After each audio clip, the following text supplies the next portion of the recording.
है। हे प्रभु, मैं आपके अविनाशी रूप को देखना चाहता हूँ। भगवान ने अर्जुन को क्या कहा? अरे मैं इन आंखों से किसी को दिखाई नहीं पड़ता हूँ। और तुम बोलते हमने आंख से देखा। अर्जुन के सामने जिंदा भगवान कृष्ण खड़े हैं। गीता के 2 अध्याय के 7 श्लोक में प्रार्थना करता है, मैं आपके अविनाशी रूप को देखना चाहता हूँ। भगवान ने कहा हम किसी को आंखों से दिखाई नहीं पड़ते हैं। और तुम रोज मंदिर जाते हो, तुम तीर्थ जाते हो, किसके लिए? देखने के लिए। अर्जुन के सामने खड़ा है और अर्जुन को कहा कि इन आंखों से नहीं देखा जाता है। 7 अध्याय के 25 श्लोक में पढ़ के सुनाओ। 7 अध्याय का 25 श्लोक गीता।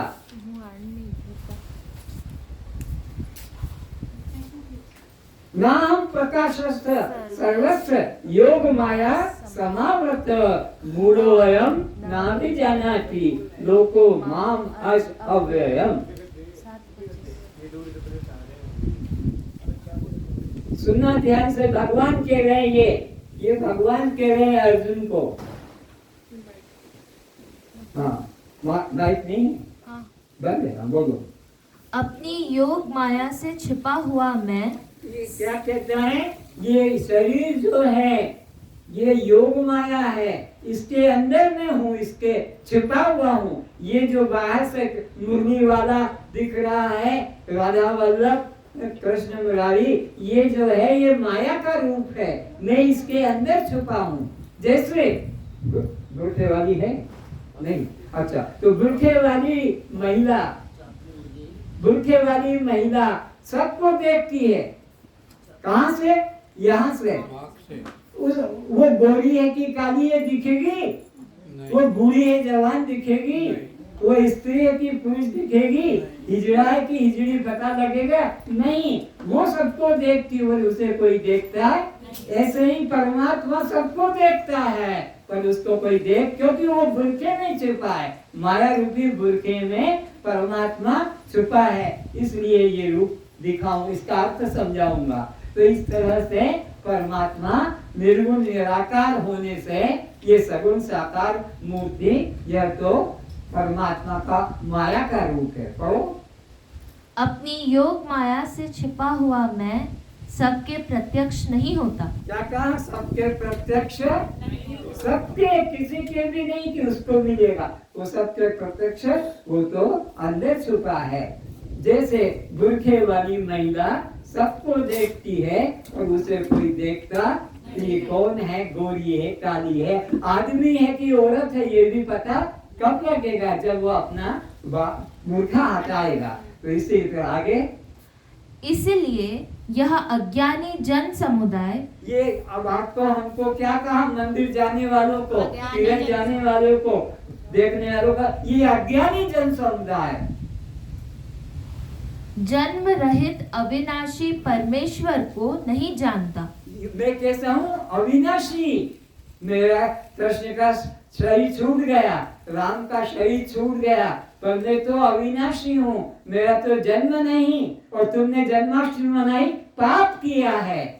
तुमने रामनवमी मनाकर पाप किया है, क्योंकि वो तो अजन्मा था और तुमने उसको जन्मने वाला बता दिया। वो तो अमर था, तुमने उसको मृत बना दिया। क्योंकि जिसका जन्म होता है उसकी मृत्यु होती है।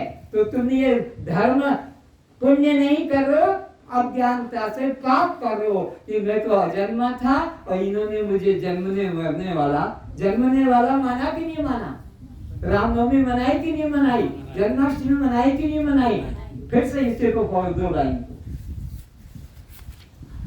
इसलिए यह अज्ञानी जन समुदाय, क्या उपाधि दी आपको? पूजा करने वालों को, मंदिर जाने वालों को, तीर्थ जाने को क्या की महिमा गा रहे हैं भगवान? बोलिए अज्ञानी और जन समुदाय।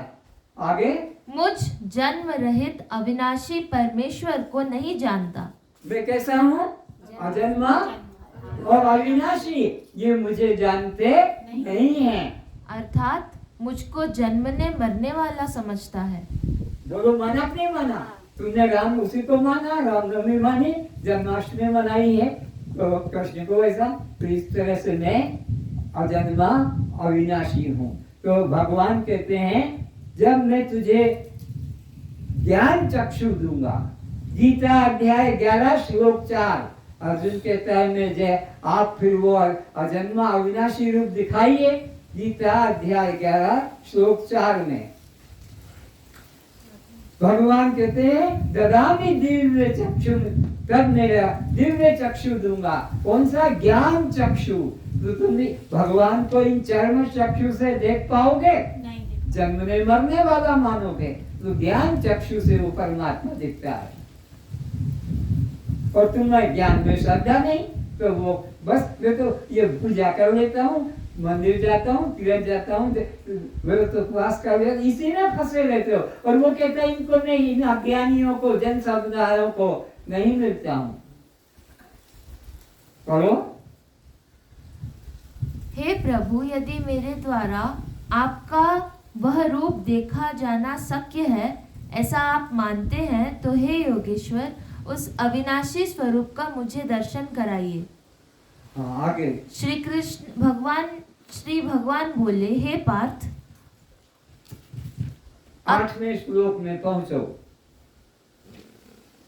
हाँ, परंतु मुझको तो इन अपने प्रकृत नेत्रों द्वारा देखने में निस्संदेह समर्थ नहीं है।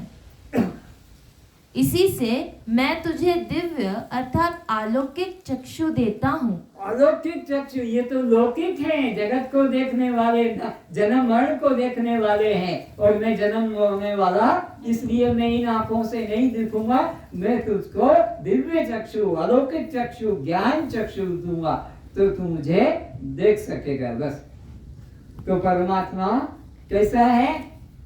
रूप रेख नहीं शून्य देगी। ये देखो परमात्मा का रूप देखो।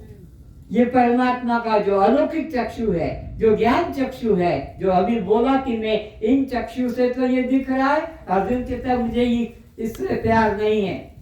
अगर इसी से सुख मिल जाता अर्जुन को, तो ये क्यों कहता कि मुझे आप अपने अविनाशी रूप को दिखाओ।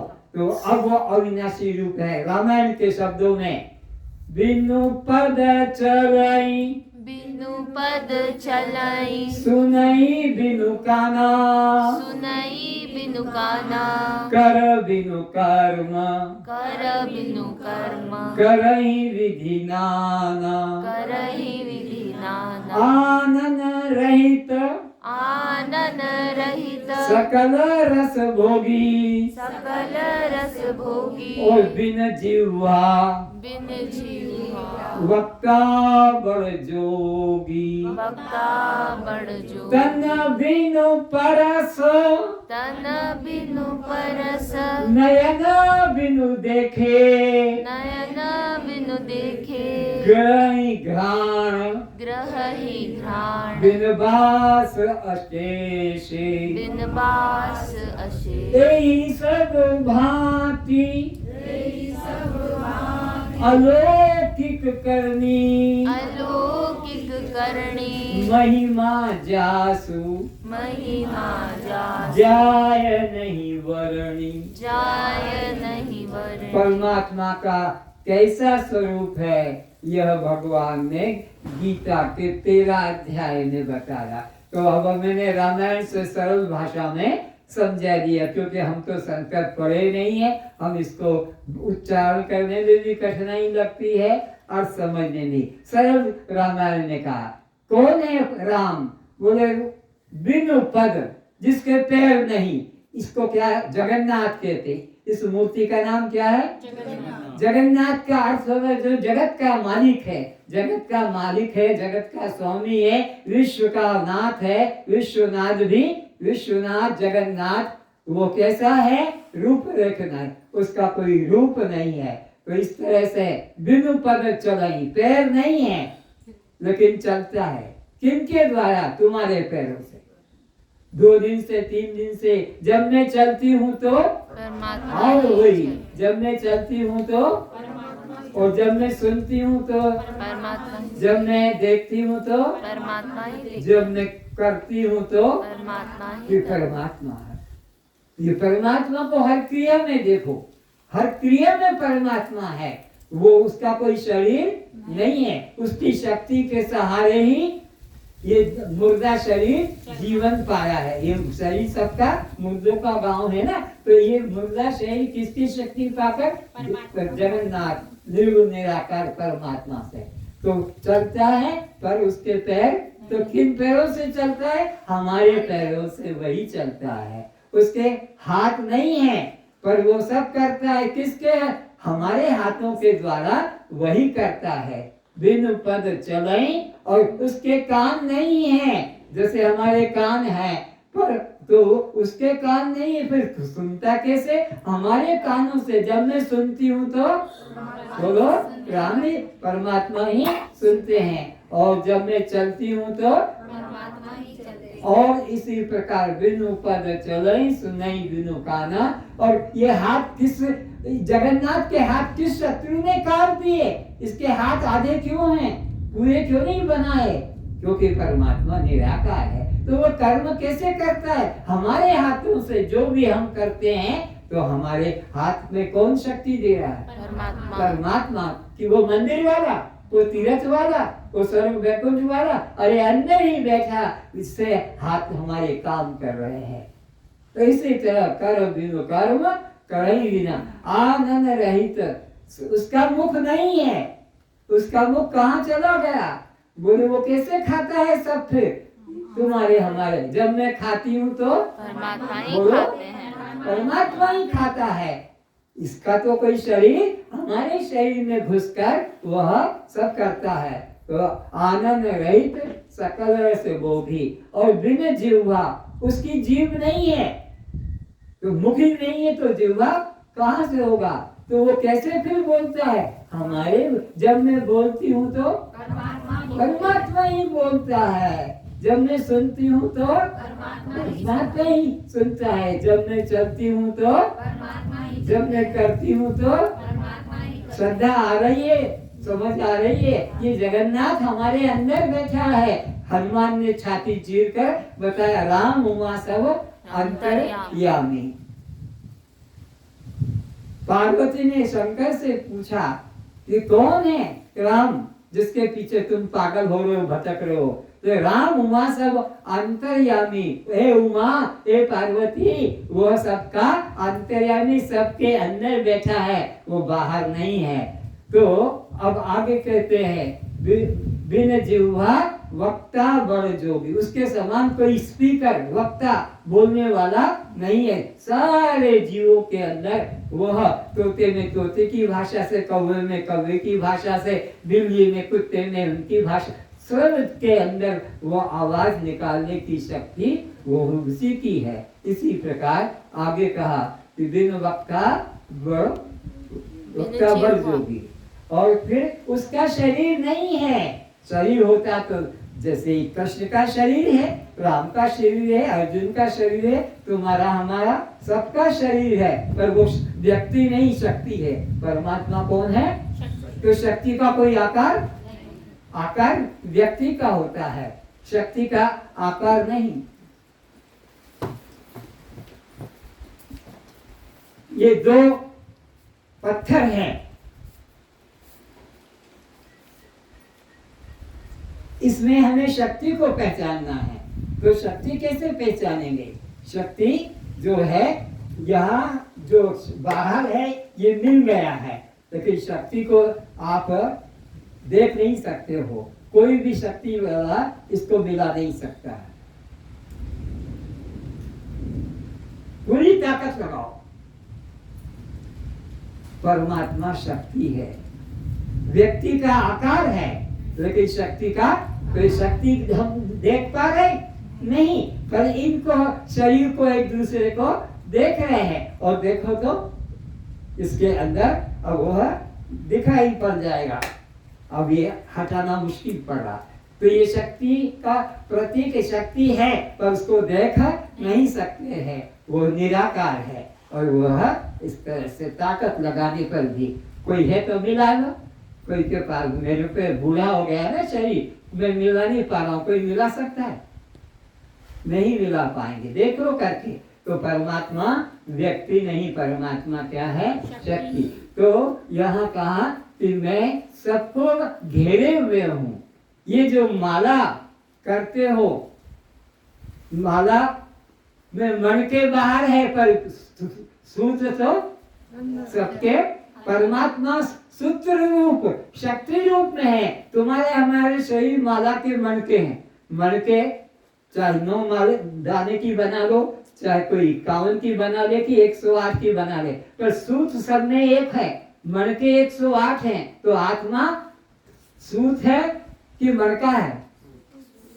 आत्मा सूत्र है, शरीर मन के हैं अलग अलग, मन के अलग अलग है, पर सब में सूत्र तो देह हमारे सबके अलग अलग है, 84 लाख प्रकार के, लेकिन उसमें आत्मा सूत्र कितना है? एक है, एक मेवा अद्वितीय ब्रह्म, और कोई दूसरा नहीं। तो इस तरह से वो सबको अपने में घेरे हुए समाये हुए, उस सूत्र ने सबको घेर रखा है। 108 दाने माला के मन के, तो किसने पकड़ के रखा है उनको? जकड़ के एक सूत्र ने। तो एक सूत्र ने, परमात्मा ने हम सबको ये जीवन दिया है। इस प्रकार से जगत का जो नाथ है उसको कहते हैं जगन्नाथ। तो ये मूर्ति इसीलिए बनाई, आपको ये भी परमात्मा है, और इसको हटा देते हैं, शरीर का प्रतीक है, ये भगवान का प्रतीक है। तो ये इनका नाम रूप आकार जन्म परिवार सब है, लेकिन ये जो दिखाया है ये किसका प्रतीक है? निराकार का। इनका कोई आकार हाथ पैर मुख नाक नहीं है। तो अब पक्का करो कि परमात्मा हमारे अंदर बैठा है, और हमारे अंदर है जो हाथ पैर आंख नाक काम हो रहे हैं, ये किसके द्वारा? हो गया कल्याण, हो गया कल्याण। न मंत्र की जरूरत है, न माला की, न मंदिर की, न तीर्थ की, न पूजा की, न कोई करने की। बस ये निश्चय हो जाए कि ये शरीर जो है ये मैं, ये तो मन है माँ बाप का रजवीर का बना मिट्टी का पुतला, ये मैं नहीं हूँ, मैं तो चैतन्य आत्मा हूँ। ऐसा अपने को निश्चय करना है। तो अब विचार कर लो, बिनु पद चलाई, बिनु पद चलहि, सुनई बिनु काना, सुनहि बिनु काना, कर बिनु कर्म, कर बिनु कर्म, करहि विधि नाना। करहि विधि। बिना का हाथ के नाना प्रकार के कर्म कर रहा है, किसके द्वारा? हमारे द्वारा। कोई टेलर है, कोई मास्टर है, कोई मिठाई वाला है, कोई सुतार है, कोई लोहार है, तो कोई और प्रकार का। करहि विधि ना, आनन रहित, आनन रहित, सकल रस भोगी, सकल रस भोगी। कुत्ते भी खाने का है, बिल्ली भी खा रही है, चूहा भी खा रहा है, बाघ भी खा रहा है, मनुष्य भी खा रहा है, गाय घोड़ा सब में कौन खा रहा है? वो एक ही है। अगर जिसमें से वो निकल जाएगा तो फिर वो खा सकेगा? तो इस तरह से सकल रस होगी। बिन जिह्वा वक्ता बड़, तन बिनु परस, तन बिनु परस। मेरा शरीर नहीं है, हाथ नहीं है, लेकिन सबको मैं पकड़ के रखा हूँ, सबको घेर के रखा हूँ। अगर मैं हट जाऊंगा तो गिर जाएगा। वो आदमी गिर जाता ना चलते चलते, क्योंकि वो शक्ति संबंध फ्यूज हो गया, बल्ब। इस तरह से तो बिना वक्ता, बिना जिह्वा वक्ता जोगी, तन बिनु परस, और नयन बिनु देखे। इनके तो आंख है, पर ये क्या है? बोलो। नयन बिनु, बिना आंख के, और सबको देख रहा हूँ, सब में आंखों में बैठकर। तो कौन है परमात्मा? आंख ब्रह्म नहीं, बोलो। आंख ब्रह्म नहीं, आंख के द्वारा देखा गया कोई भी रूप ब्रह्म नहीं है। आंख के द्वारा देखा गया कोई भी रूप ब्रह्म नहीं, जिसकी शक्ति का अंश पाकर, जिसकी शक्ति का अंश पाकर ये देखने में समर्थ हो रही है, ये देखने में समर्थ हो रही ये है, आंखें देखने में समर्थ हो रही है, वो ब्रह्म है, वो ब्रह्म है, वो तू है, वह मैं हूँ। ये पकड़ो, इसको अच्छे से समझना। ये केन उपनिषद से बोल रहा हूँ। क्या आप ब्रह्म नहीं? आप ब्रह्म नहीं, आपके द्वारा देखा गया कोई भी रूप ब्रह्म नहीं है, आपके द्वारा देखा गया कोई भी रूप ब्रह्म बल्कि नहीं जिसकी है, शक्ति का जिसकी शक्ति का अंश पाकर अंश पाकर ये आंखें रूप देखने में यहाँ के रूप देखने समर्थ हो रही है, समर्थ हो रही है। वो शक्ति ब्रह्म है वो शक्ति ब्रह्म है, और वह तू है, वह मैं हूँ, वह मैं हूँ। तो मैंने कहा वह तू है, तुम्हें कैसे अनुभव करना? वह मैं हूँ। तो ये मैं तत्व निर्गुण निराकार है, ये तो मेरा है, ये मेरा कहलाता है। मेरा शरीर दुर्बल, मेरा शरीर गोरा काला, मेरा शरीर स्त्री पुरुष का, मेरा शरीर जवान, तो मेरा जिसको कहते उससे मैं सदा अलग हो। मेरे से सदा मैं, जिसको मेरा कहोगे वो कभी मैं हो। तो मैं शरीर हूँ कि शरीर मेरा है? मेरा शरीर, मैं जूता हूँ कि मेरा जूता है? मेरा मैं जूता नहीं हूँ, मेरा जूता, मेरी चप्पल, मैं चप्पल, मैं जूता। तो जिसको मेरा मेरी कहोगे वो मैं उससे सदा अलग रहता हूँ। अस्तु निश्चय करो कि जो निर्गुण निराकार परमात्मा है वह मैं हूँ। तो ये जगन्नाथ का अर्थ समझे। लोग जाते हैं पुरी, पुरी वहां पर परमात्मा की इस तरह मूर्ति है। अज्ञानियों ने अलग अलग हिसाब बना लिए।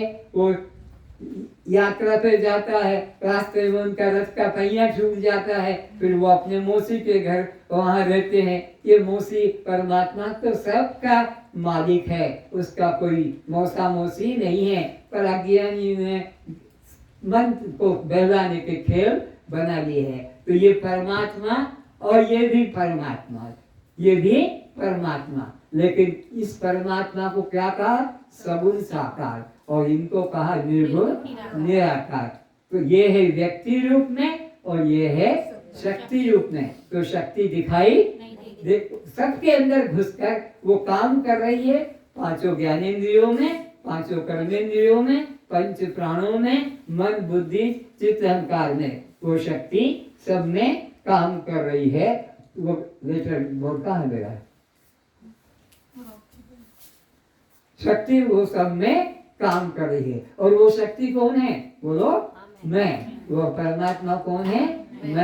मैं ही वो परमात्मा हूँ। सच्चिदानंद स्वरूप आत्मा मैं हूँ। इस तरह से और एक घटना सुनाता हूँ। राजा ब्राजश्रवा ने, नचिकेता उसका बेटे का नाम है, नचिकेता उसके बेटे का नाम है। ब्राजश्रवा ने एक यज्ञ किया था। यज्ञ में पंडितों को बुलाया है दान के लिए, यज्ञ में दान के लिए। तो क्या उसके पास बहुत बड़ी गौशाला थी। अपने सेवकों को कहा ये बूढ़ी गाय इधर कर दो, यह लंगड़ी गाय को इधर कर दो, उस गौशाला से निकालो, आज मुझे गायों का दान करना है। यज्ञ किया है बहुत बड़ा, तो वो गायों का, ये लंगड़ी गाय को उधर निकाल दो, लंगड़ी और ये बांझिन गाय इसको भी निकालो, आज मुझे दान देना है। और ब्राह्मणों को बुला लिया। तो ब्राह्मण आकर द्वार पे खड़ा है और नचिकेता उसका जो बेटा था वो बाप की गोद में बैठा था कि मेरा बाप कितना अच्छा है, ब्राह्मणों के लिए अच्छी अच्छी गाय देगा। बूढ़ी विकलांग गायों को अलग कर दिया। दान हमेशा कभी भी दिया जाता तो श्रेष्ठ और प्रिय का नोट करो, दान हमेशा श्रेष्ठ प्रिय वस्तु का कहलाता है। दान हमेशा श्रेष्ठ और प्रिय वस्तु का कहलाता है। अगर वस्तु प्रिय नहीं तो वह दान नहीं, अगर वो वस्तु श्रेष्ठ नहीं तो दान नहीं। दान हमेशा प्रिय और श्रेष्ठ वस्तु का, उत्तम वस्तु का होता है। इस तरह से वो सिद्धांत नचिकेता जानता था। तो खुश हो रहा है कि मेरा बाप कितना विवेकी है, बूढ़ी गाय को अलग कर दिया, लंगड़ी गाय को अलग कर दिया, बांझिन गाय को अलग कर दिया, ताकि वो अच्छी अच्छी गाय। और अब वो ब्राह्मण आ गए द्वार पर और कहा कि ब्राह्मण एक एक सामने आए, मैं उसको गाय को दान करता हूँ। तो क्या किया, वो जो बूढ़ी गाय है इस ब्राह्मण को दे दो, उधर मत देखो, गाय इधर है और देख रही है उधर। तो उसको हटाया। सोचो ध्यान से, बूढ़ी गाय को कहा उस ब्राह्मण को दे दो। वो लड़के ने चमक कर, तो पिताजी क्या कर रहे हो, आपको क्या हो गया? दान तो प्रिय और श्रेष्ठ वस्तु का देना चाहिए, और तुमने छटनी की है, देने के लिए उन गायों को देना था जो अधिक अच्छी दूध देने वाली जवान शक्तिशाली है। बोले बच्चा होकर मेरे को ध्यान दे रहा है, बूढ़े को चुप है। बच्चे को डाल दिया और ब्राह्मण को कहा लो ये गाय। और वो ब्राह्मण तो द्वार पर भिखारी बन के खड़े थे। उसने क्या किया, ब्राह्मण ने अपना पेट भरना था, इस बूढ़ी बाजिन गाय का क्या करेगा, कसाई को बिक्री कर दिया। कसाई क्या करेगा, उसको 50 रुपया दे दिया और कसाई ने गाय के टुकड़े टुकड़े करके और बिक्री कर दिया। मांस भक्षियों ने, राक्षसों ने, मांस भक्षी राक्षस होते हैं, उनको मनुष्य कभी मत कहना जो मांस मछली खाते हैं। तो